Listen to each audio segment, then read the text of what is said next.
Hi guys, it's Melanie from She's Stitchin'. Welcome back to our Stitch of the Week for the Justin Heather Crochet Along Cow.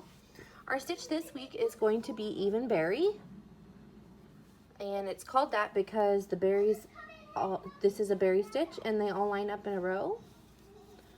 It's a pretty easy stitch and a good introduction to they're getting that raised effect or bubble or bobbles. This one for me was a lot easier than the bobble stitch. So in order to maintain the gauge for our project, I used a 3.75 hook. This is my boy hook. And of course this is my this is my Karen 1 pound yarn. But today for the example, I'm going to be using cotton, the sugar and cream. I'm just using it in a light brown for now for the first row. So what you're going to do to start out is have a chain of 32, and then the first row is going to be all double crochets. So what we're going to do is, sorry, I just have that marked there. We are going to skip those first two bumps, or sorry, the first 3 bumps, and then we're going to crochet into that one, which is the 39 or the 29th. It's the 3rd bump from our hook, and we're going to do a double crochet.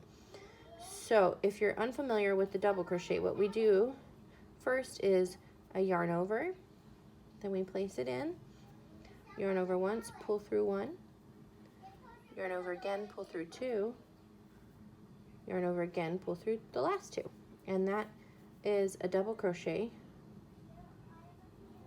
So go ahead and do double crochets all the way across the row, and I'll meet you on the other side. My row of 30.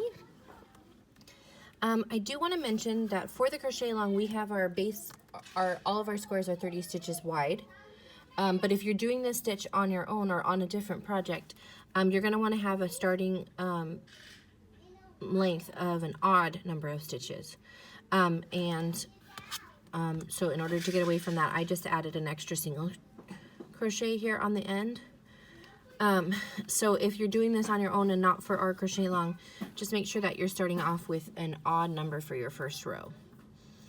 So we are going to, so I worked up this first one in a solid for my blanket, but for the sample today, I'm going to go ahead and do it in 2 different colors. So let me pull out my second color here. I have a variegated blue sugar and cream that I'm going to be using. I've had it for a long time, so I don't have the wrapper on it anymore. So what we're gonna do, I have a slip stitch on my hook here, and I'm just gonna start this out by placing in. And row 2 for everybody, if you're changing colors or even if you're not changing colors, is gonna be to chain 2. So chain 1, and then chain 2. And then we're gonna turn our work. And then right away, we're gonna start off with a bubble, or I'm sorry, with a berry. Oh, sorry, my kids are a little loud today. I'm trying to talk loud to be over them. Okay, so what we're gonna do is we are gonna start off our bubble with a yarn over, and then you place it into the top of the next stitch, just like you normally would, and then yarn over in the back and pull it through. So you have 3 on, but we're gonna yarn over and pull through just 1 loop, like that. So you still have 3. Then we're going to yarn over again, place into the same stitch, yarn over from the back and pull it through, and now we have 5 on.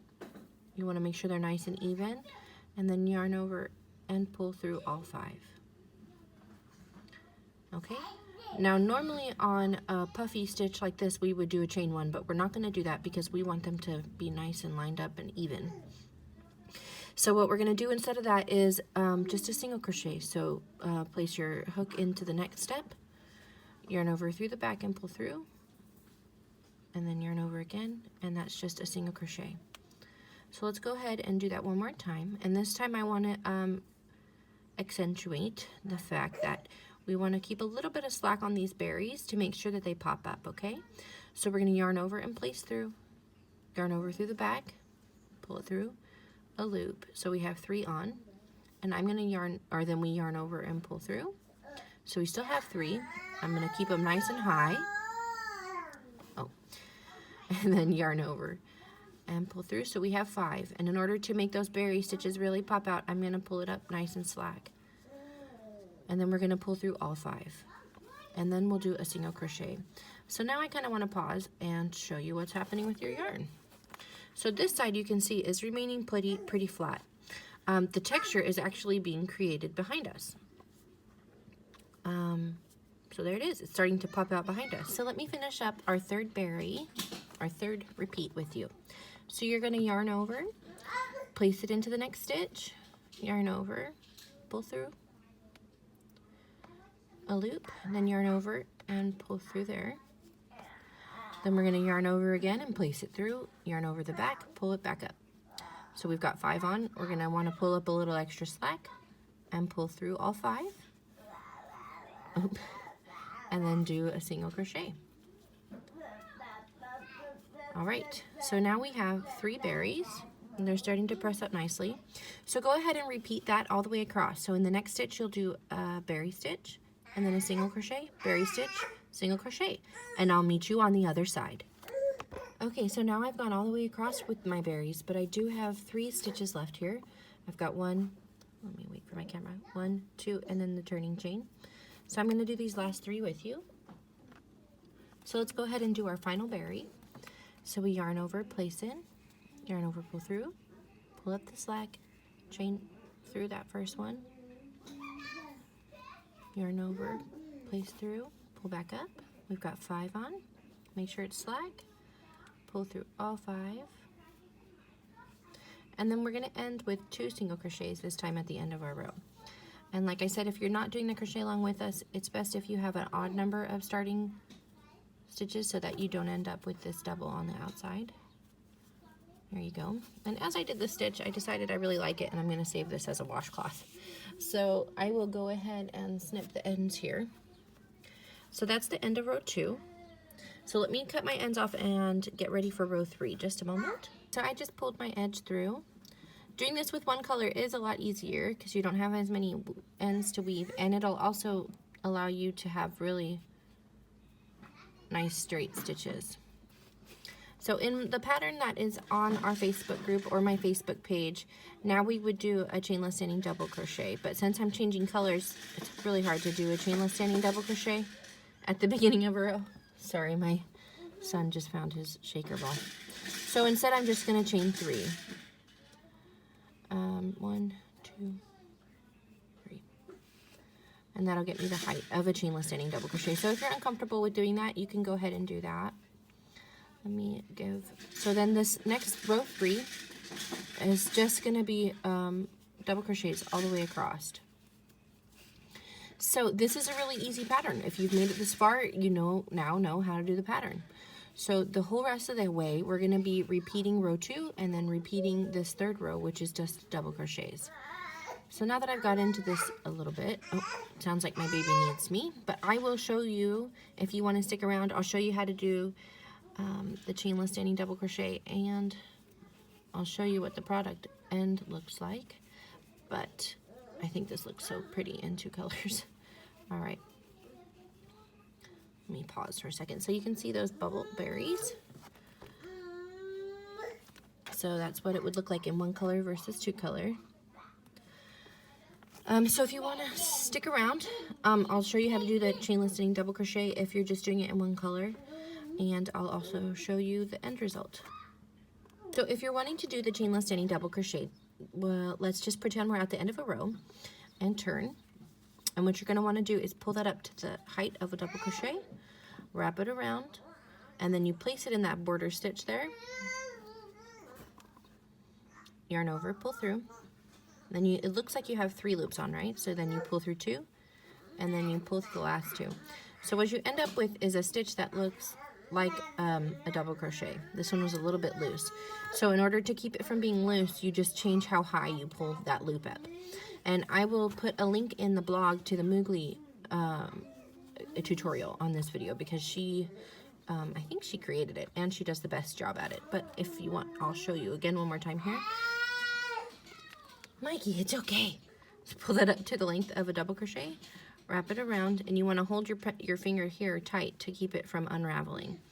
Then you place through yarn over and pull it back through, and then you're just going to do it like it was a double crochet. Yarn over, pull through 2, yarn over, pull through the last 2. So that's the chainless standing double crochet that I use to keep my edges looking so nice here. So this is the edge with the chainless standing double crochet, and this is the edge with this chain 2. So it does create a much smoother edge. All right, let me go ahead and finish this off to show you guys my complete result. All right, so here's the finished product with the cotton yarn, and oh my god, I love how the yarn turned out. So I'm definitely happy I made this as like an extra, just a washcloth for myself. So this also got me thinking that I'm going to, after a while, make a topper to make a bunch of washcloths for everyone here. Oh my gosh, but this yarn, I love how it's doing the diagonal. It's like it's color pooling or something. Also, I'm going to go and see if I can find this yarn again because I'm almost out of it. So that was a happy accident. And that's what it looks like again in my basic color to match the rest of my crochet along. It's the neutral color that I picked. Neutral or natural? I guess the natural color that I picked to go along with the rest of my squares. So if you have any questions, ask me down below. But as you continue up the sides, just know that it does repeat row 2 and row 3, and that's how it goes all the way up to the top. And I ended up with 17 rows. Please like the video and subscribe if you haven't already. And as I said before, comment down below if you have a question or if you just want to leave me some feedback. I have an Instagram, TikTok, Tumblr, and Reddit if you want to check me out. The links are in the bio. And also, I want to invite you again to join our Facebook. Sorry, that's my dog. I want to invite you to join my Facebook group. It's just another crochet group. And I will also put the link to that in the description. So I will see you next week. And if anybody asks where I am, until then, just tell them she's stitching.